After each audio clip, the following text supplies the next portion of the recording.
Порой времени суток, абсолютно новый камин.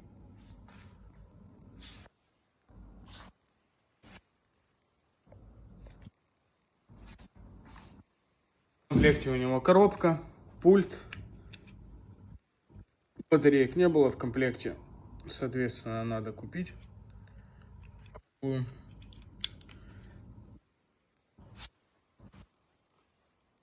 включили. Если просто нажать включить, будет приятная картинка. Дальше выбираем режимы тепла. Это либо 1000, либо 2000.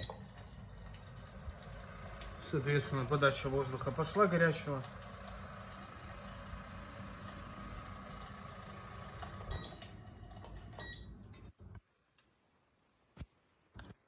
На пульте все те же самые режимы. И громче звук треска дров, либо меньше. Также здесь включить картинку. И первый режим тепла, и второй режим подачи тепла.